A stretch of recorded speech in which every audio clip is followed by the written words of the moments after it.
This is graphing linear equations in slope-intercept form. Linear equations have multiple answers. When you graph all of the answers to a linear equation on a coordinate plane and connect them, they will be in the shape of a line. That is where they get the name linear equations. So when we're looking at linear equations, we're going to see lines graphed on our coordinate plane, like this blue line right here.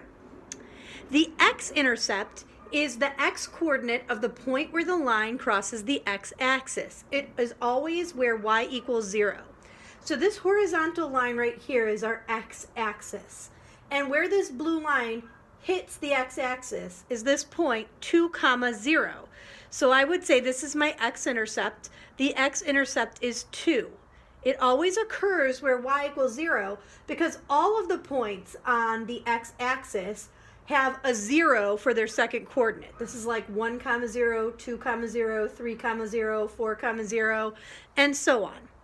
The y-intercept is along the y-axis, which is our vertical axis here. It's where our line crosses that y-axis, which is right here. And this is the y-coordinate where the line crosses the y-axis, and it always occurs where x equals 0. So this point where it crosses is 0, 4. Because everything along this y-axis starts with a 0. 0, 1, 0, 2, 0, 3, 0, 4. So the y-intercept here would be 4. Now slope-intercept form is when a linear equation is written in the form y equals mx plus b. M and b are going to be numbers. The m number is our slope, which tells us how slanted our line is, and our b number is our y-intercept. It's where it crosses the y-axis. Now we don't need this for slope-intercept form, but in algebra we refer to a as the x-intercept and b as the y-intercept. But the x-intercept does not appear in this equation, so we just have our slope and our y-intercept. So it's kind of a shortcut way of getting some information about our line. Even though I don't have a graph here, I can look at this equation and I can know how slanted the line is going to be and where the line crosses the y-axis. As long as the equation is in slope-intercept form, which is y equals mx plus b. In this case, this equation already is in that form. So my slope here, which is abbreviated as m, is -4. My y-intercept, which is abbreviated as b, is +2. This problem looks kind of like it's in slope-intercept form. There's just one little thing I need to change. Instead of mx plus b, it has a subtraction sign here, so I'm going to change this to add the opposite. Now it is in slope-intercept form. The slope is 3 and the y-intercept is -7. On this one, y is not by itself. We have a y minus 5 over there, so it's definitely not in slope-intercept form. I'm going to add 5 to each side, which will cancel out here. Now this guy is in slope-intercept form. So the slope is 3 over 2, and the y-intercept is 5. In this case, I also need to get y by itself, so I'm going to subtract 1 from each side. Cancels out here.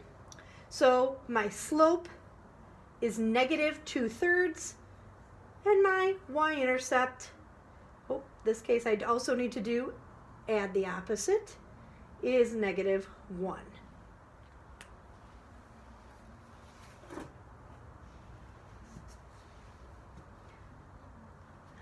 So this information can be used to graph an equation. When it's in slope-intercept form, we already have all the directions we need to graph our equation. So the first thing we're going to do is make sure we can identify our slope and our y-intercept because they're actually directions telling us how to graph our equation. In this first example, our slope is -3 and our y-intercept is positive 3. So basically, I always am going to start with my y-intercept because that's an actual point that I can find on the graph.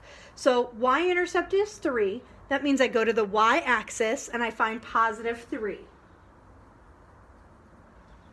That's going to be the first point on my graph. I need at least one more point to make the line. So my slope is negative 3. Now slope is actually directions. Our slope is the rise over run, where some people like to think of slope as change in y over change in x. When I look at this slope, it only looks like one number, but I can turn it into a fraction like these by putting a 1 under it. So basically, this is saying to rise negative 3 and run 1. Well, if I'm rising negative 3, I'm actually going down 3, 1, 2, 3, and over 1. And that is my next point. Now that would be enough to graph the line, but I could do another one if I like. Down 3, 1, 2, 3, over 1. And then I can connect my line.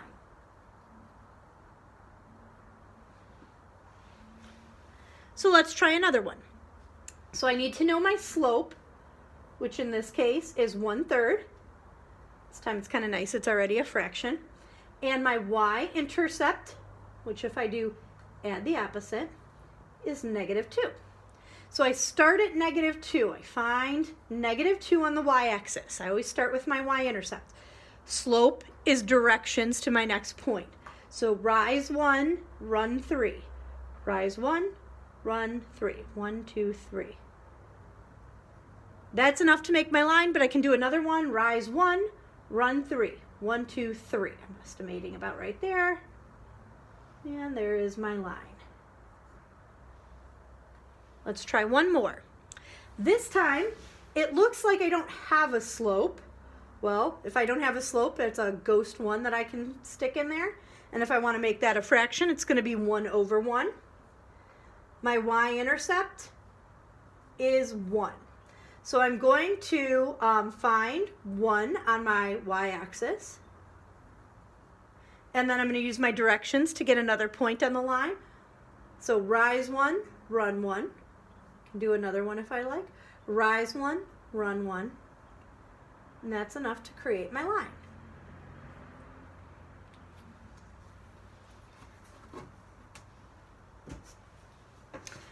Now let's take a look at a real life example. Here it says the cost, y, in dollars, so dollars is going to go on my y-axis. The cost, y, in dollars of taking a taxi x miles is y equals 2.5x plus 2. So x is the miles, the distance I'm going in the taxi. That's on my x-axis. They want us to graph the equation and then interpret the y-intercept and the slope. So the first thing I'm going to do is identify my slope and my y-intercept. So my slope here is 2.5. I'm going to write it as 2.5 over 1. I want to have it as a fraction, so I have a rise and a run. And my y-intercept is 2. Now in this case, I don't have any negative sections on my graph because since I'm talking about dollars and miles in a taxi, there aren't going to be any negative numbers that I have to worry about. So I just have my first coordinate here. So I'm going to start at 2. I always use my y-intercept to find my starting point. And then I'm going to go up 2.5 over 1. Rise 2.5, run 1. So rise 2.5 over 1. I'll do another one. Rise 2.5 over 1.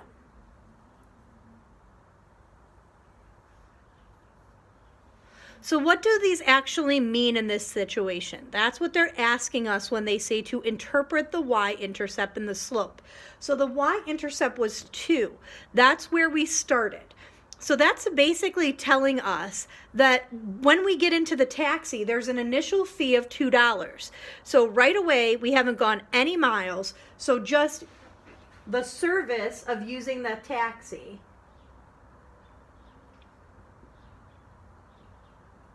costs $2.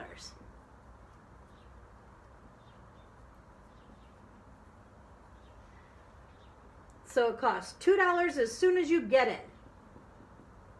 Haven't gone anywhere yet, $2. Now they're going to drive us to our destination. And every time they drive us a single mile, every time we go a mile, we're going up 2.5. So I go over a mile, up 2.5. Over another mile, up another 2.5. So 2.5, when we're talking about dollars, is $2.50. So it costs $2.50 for each mile we are driven in the taxi. So this is the interpret part of our equation. So if it asks you to interpret, make sure you're explaining what those numbers mean in the problem.